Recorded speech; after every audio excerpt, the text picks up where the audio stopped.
Hello, and welcome to the Radiant Mission podcast. My name is Rebecca Twomey, and I'm here with my amazing co-host and sister, Rachel Smith. Hey, everyone. We are on a mission to encourage and inspire you as you're navigating through this life and in your relationship with Christ. And today we are joined by our very favorite, Dr. Vaughn, to continue in our health series. So thank you for being here. Thank you, Dr. Vaughn. Yes, excited. Awesome. As a quick reminder, if you've missed the episodes with Dr. Vaughn, listen back because we talked about some pretty great stuff. He is a traditional naturopath and iridologist and is focused on helping people discover the root cause of their chronic illnesses. Dr. Vaughn looks at health and the human body from a design perspective, helping people to understand the links between God, creation, health, sickness, and disease.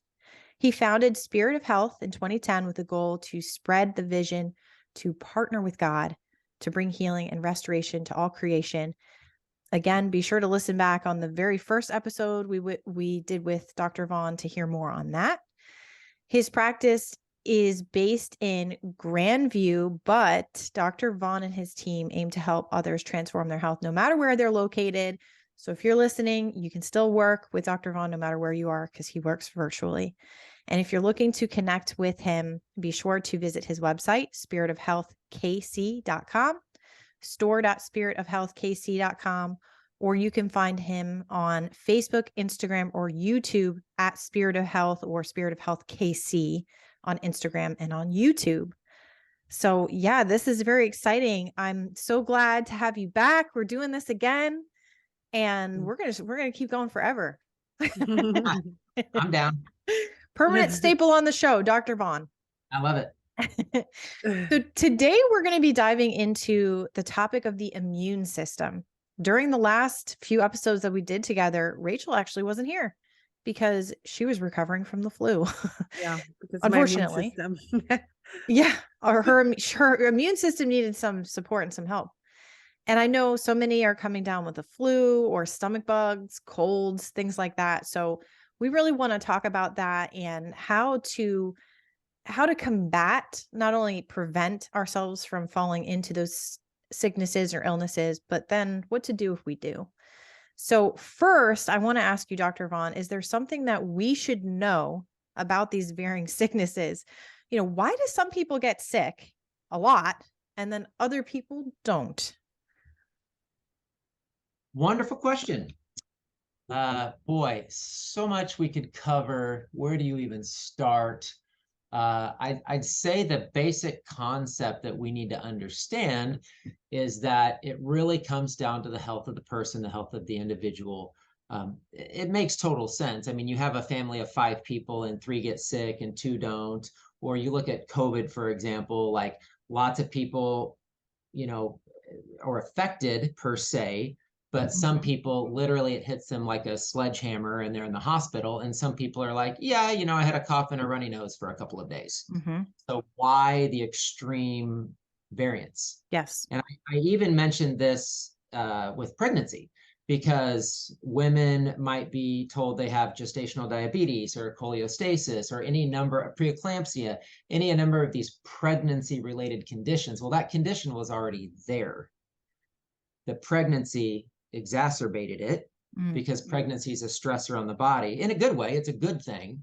But if there's already an underlying condition, a stressor of any sort is going to actually give you an indication of where your health's really at. So in other words, if you get hit with a cold or a flu or an infection or whatever, and your lungs are in terrible shape and you're coughing for weeks, you can barely breathe, you already have a lung condition. You've had a lung condition for a long time, which means you have congestion, mucus, buildup, junk in the system.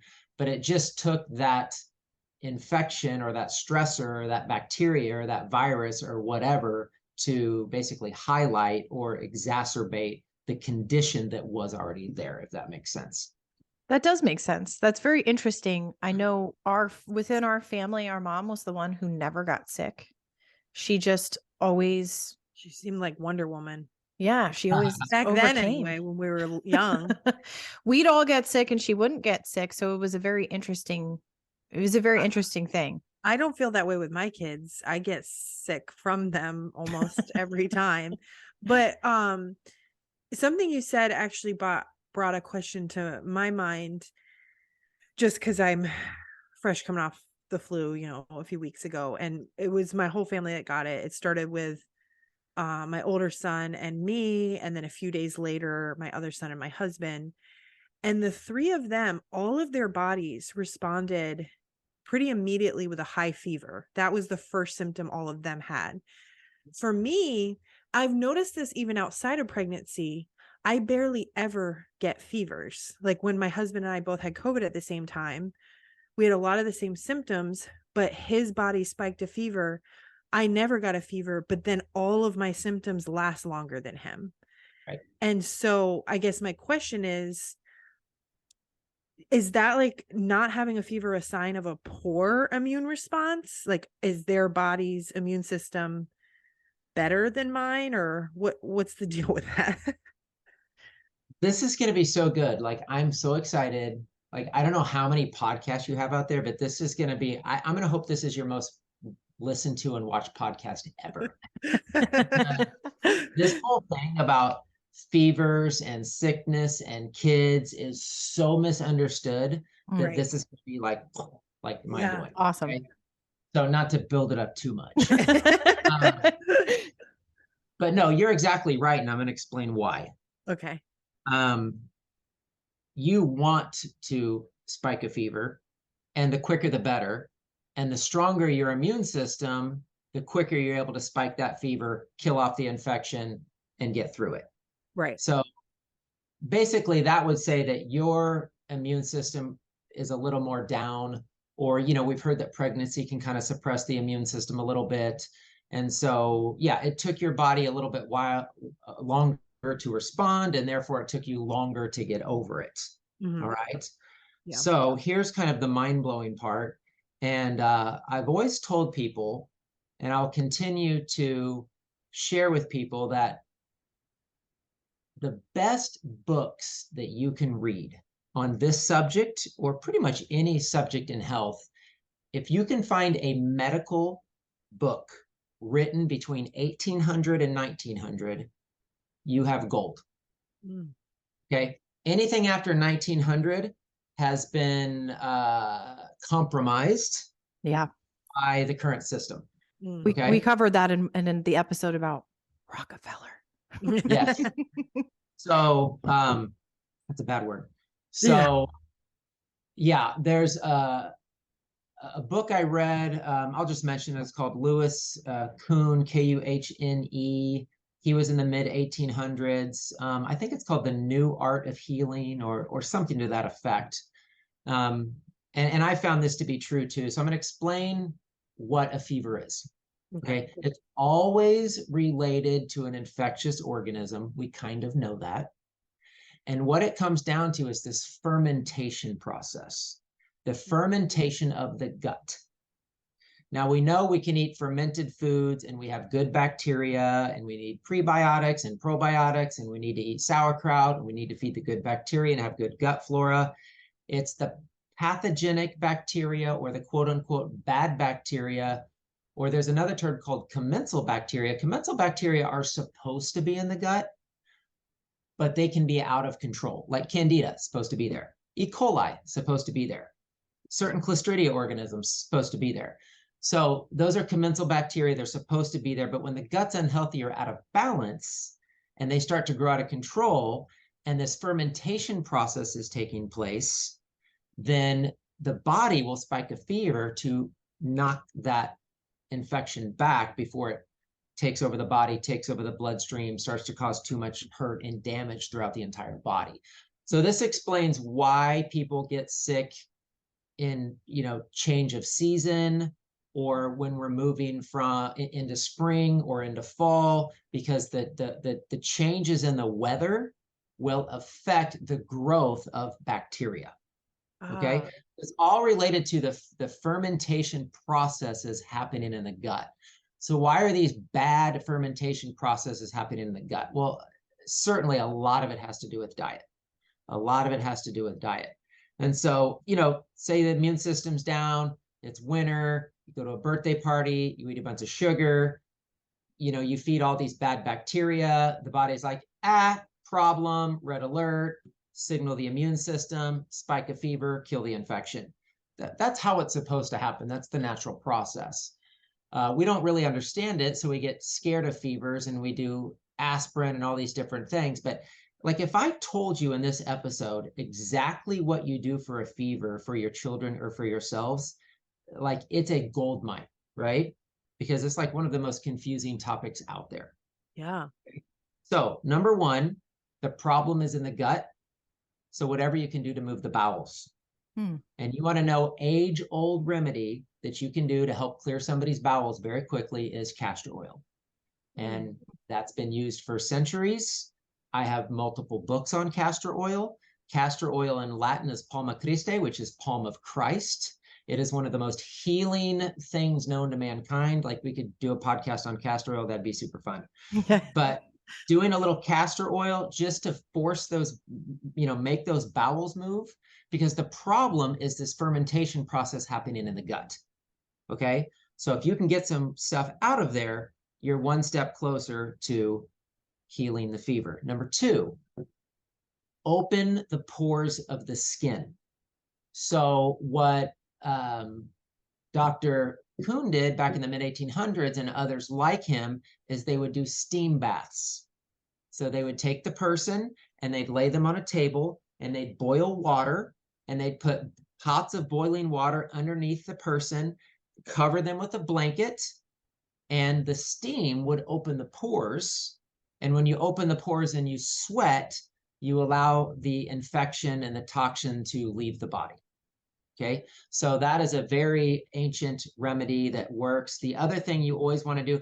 Now, my parents didn't know much about health, but they did know that when I had a fever, they would load me up on blankets and you'd quote unquote sweat out the fever, right? You'd break the fever. But the best way to do it is the child should always sleep with the mother, ideally skin to skin.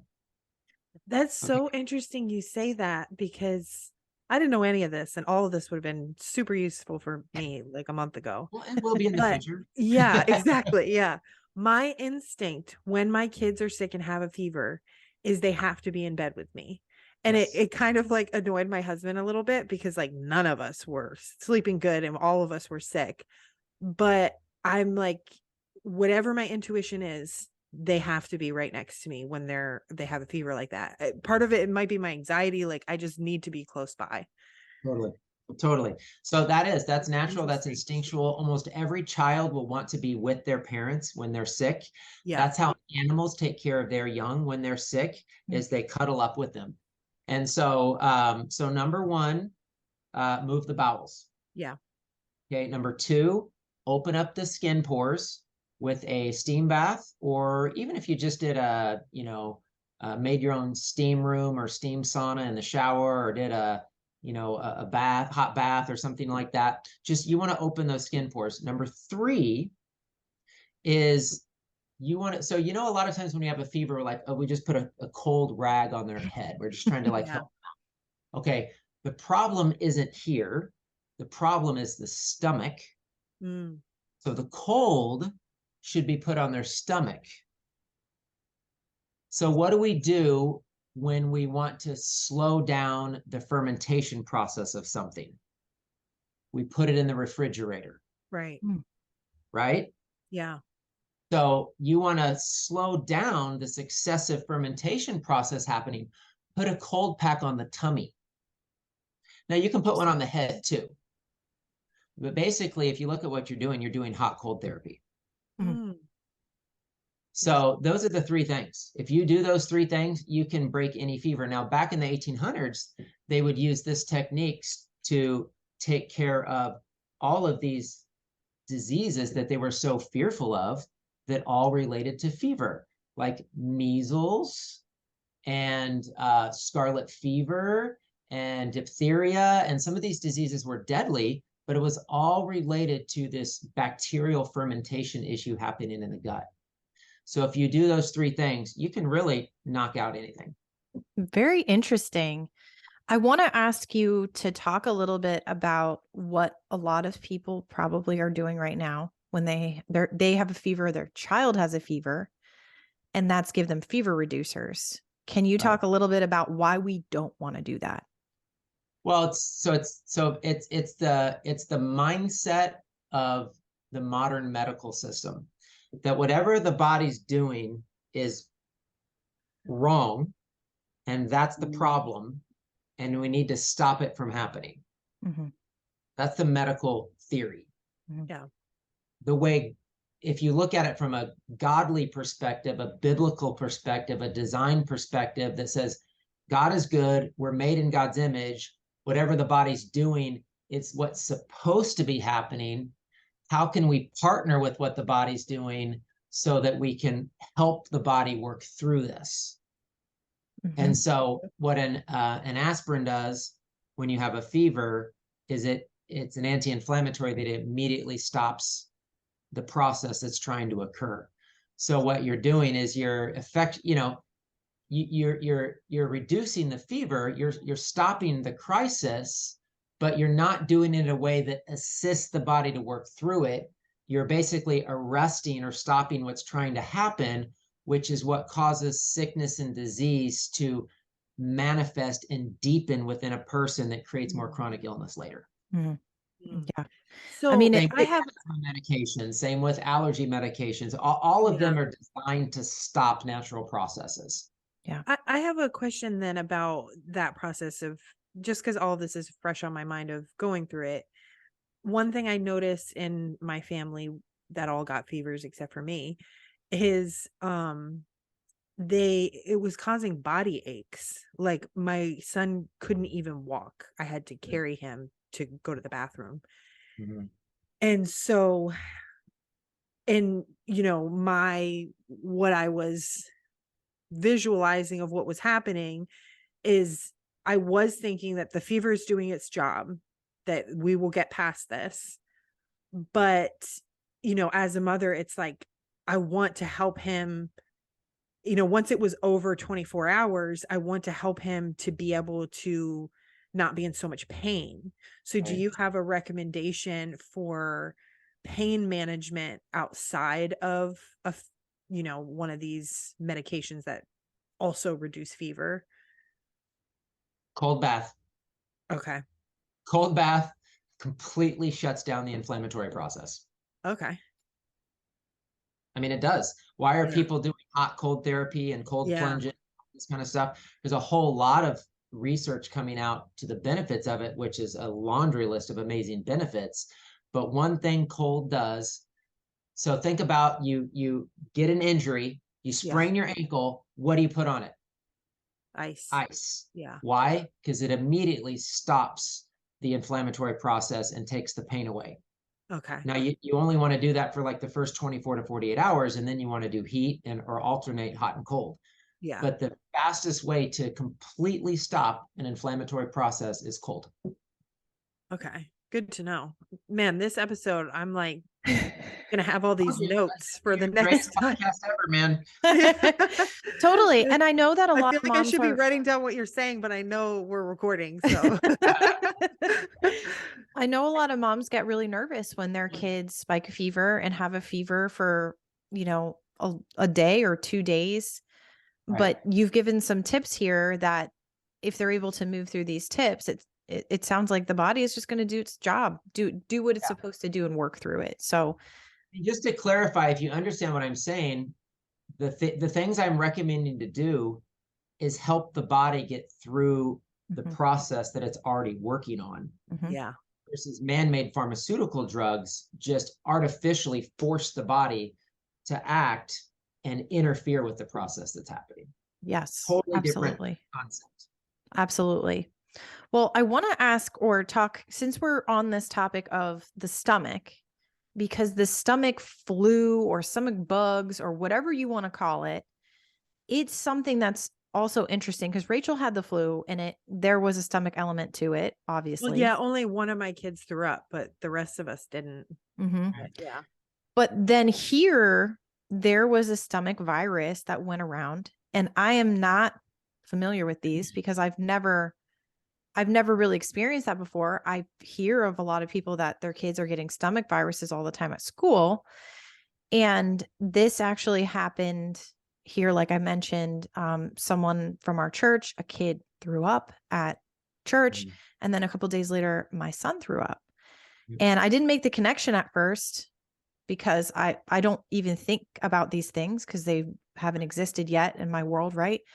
But then the next day, 24 hours later, he threw up again. And I was like, wait a second. And as we were talking, we realized, wait a second, a couple of days ago, someone threw up at church. So then we realized people were having this stomach bug.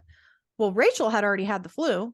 And she said, something that I learned about was activated charcoal and that it can like basically absorb the contents of your stomach. Right. So my husband and I took that, and I was the only one that didn't get the stomach bug. Now, he interestingly spiked a fever and then didn't get anything else. Nothing else happened to him. And then he was fine. So it got to his body. And even though I got puked on twice, I didn't get anything. So that superwoman immune system. What's that? You got that superwoman immune system. Apparently, or it was this activated charcoal and oh, you know what else she told me to take, Dr. Vaughn? She said to drink organic grape juice because something about the skins on grapes or something. I don't know. The acid in it. I listened to her because it sounded legit. It sounded like it. Did it work? I mean, maybe I don't know. So Dr. Vaughn can tell us if it worked. I'm interested in your thoughts on activated charcoal. If it's something that you use, or do you think that this was just like a fluke? I just didn't get it. Very well could have been the charcoal. Yeah. So I like clay. I like charcoal. They are spent carbons. They're not active. So they're great for acute issues. They're great for food poisoning. They're great for mopping up poison in the gut for the exact reason that you took it. It's the only time I use it. I use it for an acute issue. I use it for a crisis, and that's it. Okay.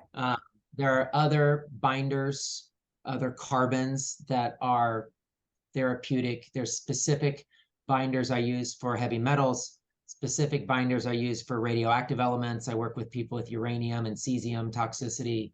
There's specific binders for mold and parasites. So different binders work for different things. Okay. So that charcoal and clay fit that category of a binder, but they're not good to take long term, especially charcoal because of the strength of it. And because charcoal is such a strong binder and it's a spent carbon, it can grab anything. So it can grab your good stuff, so to speak. Whereas a lot of the other humic and fulvic carbons and binders that I use do not do that. And that's just a chemistry thing. That's a good point. I did a little bit of research before I took this. And I thought it was interesting that everybody said, every resource that I went to said, don't bother taking any other vitamins because it's just going to absorb all of it. It's, it's going to suck up everything good that you've got going on right now. So once you're done taking this, you're going to want to make sure that you're eating good and remineralizing your body. So that lines up, makes sense.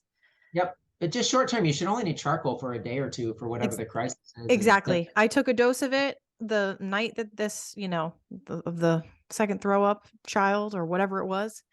And then the next day I just took one because I was like, I don't want to go crazy with this. And perfect. Yeah. You're on it. Good to know. Is there anything else that you would recommend or that you would personally prefer over using charcoal or clay for a stomach virus? Like, would you recommend doing castor oil instead to clear out the stomach contents? Or yeah, I mean, if I had like my own children, I will use castor oil. I will use something to move the bowels because I know that's where the problem is. So I do believe that's important. I might think about or pray about like when to do that. But probably the sooner the better because that's where the problem is. You're trying to remove the problem. We're trying to remove the offending agent or the offending organism.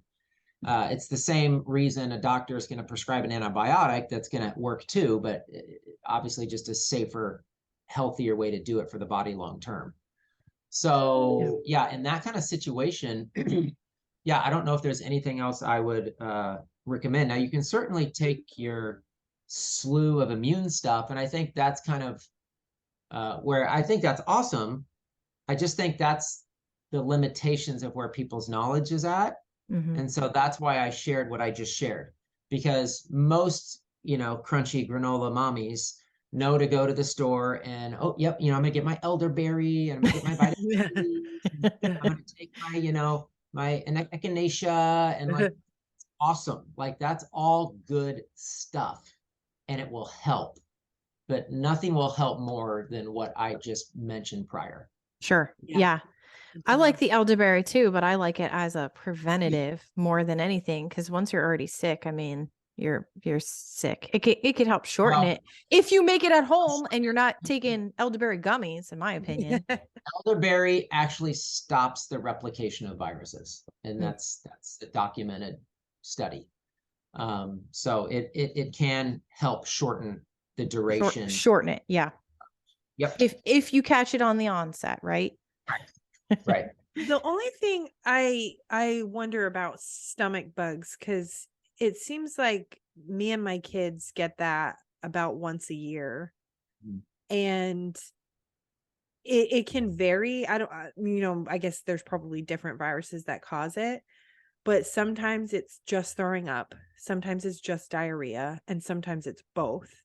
So for, if it's the both or just the diarrhea, would doing castor oil be necessary because our bowels are already moving, or I would still do it. Yeah, because your body's naturally trying to get the infection out. Yeah. Get it out faster. So you just help it get out faster. Yeah. And yeah, there's different critters. We use the term stomach bug, which I think is accurate, because it's a bug, it's an infection. We don't necessarily know what bug it is. I just had a gal who came in, did a stool sample. We got our test results. She was really high in a bacteria called Campylobacter, which is a common, like, nasty little bug. And I was like, when you took this test, did you happen to be sick? She's like, you know what? Our whole family was sick. They were throwing up. I was a little bit sick. And I was like, yeah, I think your whole family probably had this bug. But we use this term stomach virus, and I'm not saying there's not a viral component, but it's almost always a bacteria. Okay. Yeah, I didn't know if you wanted to go there or not, but I'm curious about what your thoughts are on, lately people have been talking the last couple of years about this idea of terrain theory versus, is something really contagious, or is it the terrain, or what's going on? And, then people say, well, it can't be coincidence that my whole family's sick at the same time. Right. So do you have any thoughts on that? I would say it's a little bit of both. It's a little bit of both. I mean, there's no doubt that, things are spreading from person to person. So how is that happening? But it really does come down to the terrain. It goes back to, why do some people get sick? Why do some people not? Why do some people get really, really sick and some people just get a little bit sick? And so that is why the terrain theory, and even if you want to believe somewhat in the germ theory, that's fine. But what importance of which theory is the most important, we should be spending 95% of our time and research and study and effort on terrain and 5% on the germ, but it's flipped. We spend 95% on the bug. Why? Because it creates fear and panic and control, and they use it to, put in new laws that steal our freedoms. And, it's used as a political tool. Yeah. So that propaganda is fear-based, which is why we focus on the bug and the germ. Like, that's why there were 20 some movies about a virus leaking and, like, destroying the world. It was like brainwashing us for what was coming, right? Yeah. So that's all very, very real. And so, but the real thing we should be focused on is the terrain. Well, that's a great leading question, because my next question is about how to build a strong terrain. What can we do to prevent getting colds, flus, illnesses, whatever it might be? What can we do to prevent that from happening? How do we build a strong immune system? Yeah, awesome. So it's a lot of things. I kind of a big picture guy, so I might start like big picture and come in and try not to make it too long. But big picture would be, it's definitely gut health.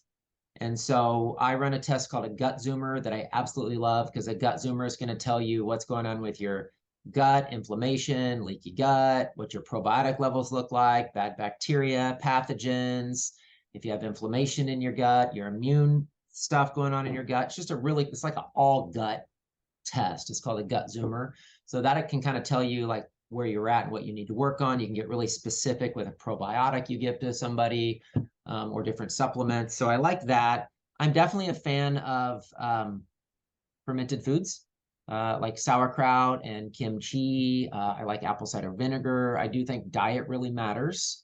And so again, if you eat things that are going to cause gut rot, sorry to use that term, but if you're going to ferment your gut, you can expect problems. So how do you ferment your gut? You drink beer or alcohol, you eat lots of sugars and starches and breads and things that are yeasty, that cause basically like fermentation in the gut.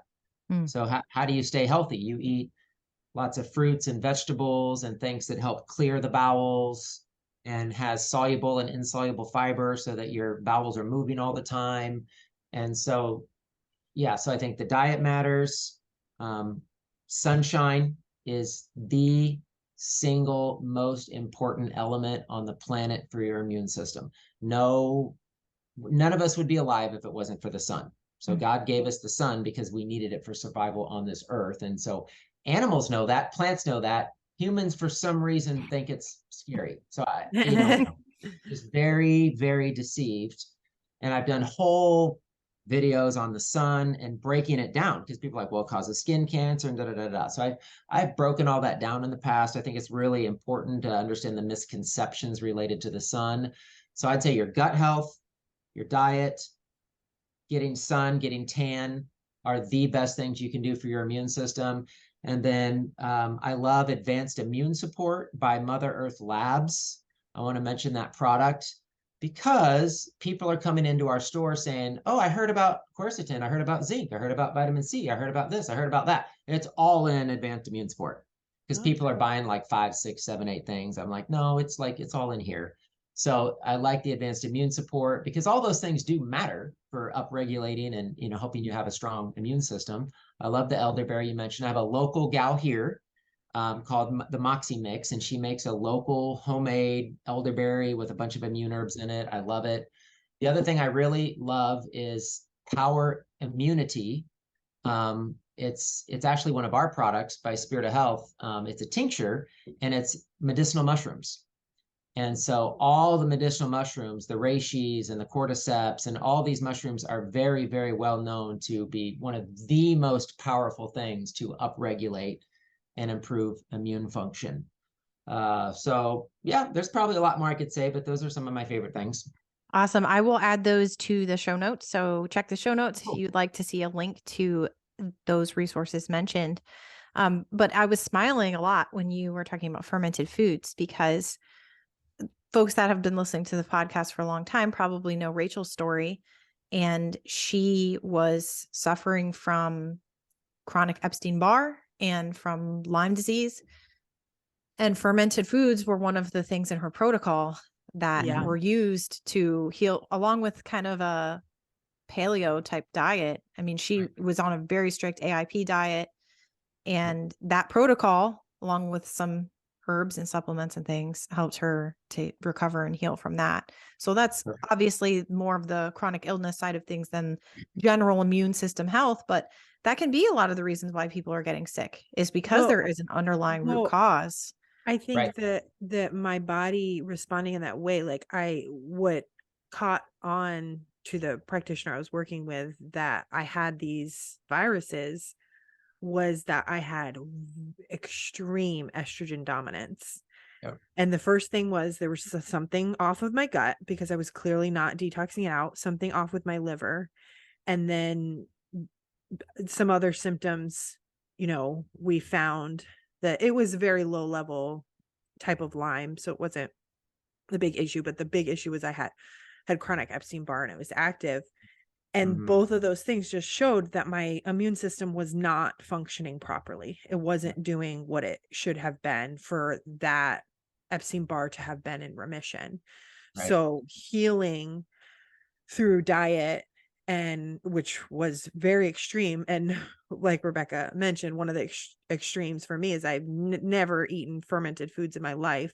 And I'm now all of a sudden putting sauerkraut on, everything. Right. And I made my own like fermented carrots and stuff. I tried that once. And the sliminess was a little gross for me.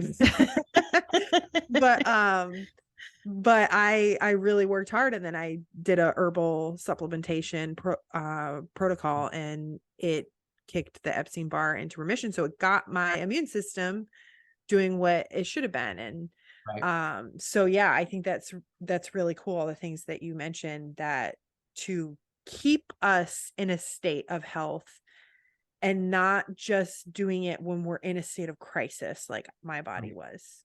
Right. And you make a good point on the infectious disease because, we can do all the things I mentioned, diet, sunshine, herbs, and those are all great things. But if there is an underlying root cause, if there is an underlying immunosuppressant, so like mold, for example, I work with a lot of mold sick people, you have a organism in your body that's proliferating and it's an immunosuppressant. Your immune system is shot when you're mold toxic. Same with Lyme. So these infectious organisms are why people get sick, stay sick, can't get well, can't get strong enough to stimulate an immune response to heal their body. Like the body's designed to do these things, but it's so immunosuppressed that it can't even stimulate a healing response. There's a fascinating book I read one time. I can't remember the name of it. It was written by a doctor from Japan who was an oncologist. And the whole book was about how heat kills cancer. And what he would do is he would induce fever in his patients and the cancer would go into remission. Wow. So very interesting. fascinating. Yeah, that is fascinating. Are there any obvious symptoms for folks to keep an eye on if they might suspect they have toxic mold issues or issues with mold? Because I know that's a really common one. Yeah, I mean, I would It's just say different for that, every person. yeah, well, no, I mean, it's just the sickest of the sick people are usually mold and Lyme. Okay. So I'm So sure Rachel they know probably they can don't feel good. yeah, when you're sick and you're down and your immune system shot and you're trying to be a mom and you're like, Yeah. I am done. If I could sleep for a week, that'd be awesome. Yeah. So like when your system's just shot, it's those things. So mold is extreme fatigue, headaches, joint pain, especially moving pain if it moves around different parts of your body. Sensitivities is a big one. So you're sensitive to loud noises, or you're sensitive to sunlight, or you're sensitive, food sensitivity. So sensitivities is a big one I see with a lot of mold people. There's a lot of symptoms tied to mold, but it's usually really sick people. Okay. Yeah, that's it. It really is like kind of crazy how used to being sick so many of us become because we don't think or we don't know anything is wrong with us when it's affecting our whole life, like something like mold or Lyme or the Epstein-Barr that I had. Yeah, become your new normal and you don't even yeah, exactly. I thought I was a tired mom keeping up with two boys. Honestly, I don't know if I would have pursued my health if it wasn't for me trying to get pregnant and not being able to get pregnant. And then going through, the whole spiel of that. And once I sat in front of my NP and she went over my blood work with my husband next to me, that I was really sick. And he said at that point, it really hit him how much I had been struggling. Like it almost took the diagnosis for both of us to realize how hard life had become for me. Right. And while it wasn't necessarily fun news to get, it was relieving because I honestly felt like if everything came back normal, then I was just crazy. Totally. And that's the hard It's thing about empowering to get being sick. information that gives you hope and that gives you an answer, and that it's crucial. I mean, every patient I work with, I'm like, I want to give you real answers so that you have real hope and that you know you can get better, which again is totally opposite of anything else you get out there from the medical system. Absolutely. I love that. I think that that's so important in what you and your practice are doing, of empowering people Right. to take hold of their health, because that is what God wants for us. And he wants us to live life and to live it abundantly, and he's created our bodies to be able to do that. Right. So that's awesome. Sounds like our mission statement. Yeah, I researched a little, right? To declare God's rightful place in medicine through education and empowerment. That's awesome. I did not know that, but it sounds like we align. Yeah. I love it. I love it. Well, I wanted to share one last thing before we wrapped today's episode. I had put out a little short reel today, just kind of letting people know that our health series is coming out. And I had one person send me a message and say they saw the video and they thought, very cool. I was just telling my wife the best thing that ever happened is when I opened my business and didn't have health insurance. It freed me from Western medicine, made me take more accountability for my own health. And he said he was able to overcome Lyme disease with nothing but herbs, and was just really excited that we're talking about health outside of the Western medical, system, that we're talking about healing in a very real way and partnering with God and all that kind of stuff. So I was very excited to talk to you again today after, hearing those testimonies, that encouragement that people do see healing from this. And I mean, you have a million testimonials on your social accounts and on your YouTube page and on your website. So definitely, folks, go check out Dr. Vaughn's resources. I'll mention those again. You can find them at spiritofhealthkc.com, or on Facebook, Instagram, and YouTube at Spirit of Health, or on Instagram and YouTube at Spirit of Health KC. So thank you so much. I didn't know if you had any last words, anything we missed on the immune system.